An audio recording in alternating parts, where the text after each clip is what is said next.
Sarsara railway overbridge पाखरे गदा होइथिबा बड़ बड़ फेबर प्लस संधि 2 दिन फसी रही गाई को उद्धार करले बौद्ध अग्निशम बाहिनी।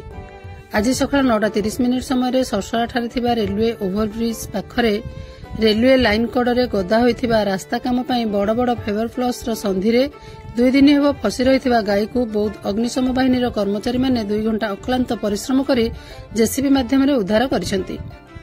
मिलिथिबा सूचना अनुसार बौद्ध थाना अंतर्गत सरसरा पंचायतर नारायणपुर ग्रामर सुशील बेहेरांक गाईटी 2 दिन हेब खाद्य अन्वेषण में पाखापाखि 3 किलोमीटर हेब सरसरा ग्रामर 57 नंबर जातीय राजपथ कड़े थिबा रेलवे ओभरब्रिज पाखरे रेल लाइन कड़े गदा होइथिबा बड़ बड़ फेबर प्लस संधि फसी रहिथिला। गाईटी चरी घर को न आसिबारु बहुत खोजाखोजी परे गाईर संधान आज सकाळे पाइथिले। एहापरे बौद्ध अग्निशम बाहिनी को जोगाजोग करबा परे बौद्ध अग्निशम बाहिनी तुरंत घटनास्थल में पहुंची 2 घंटा चेष्टा करी जेसीबी माध्यम गाईटी को उद्धार करिबारे सक्षम होइछंती।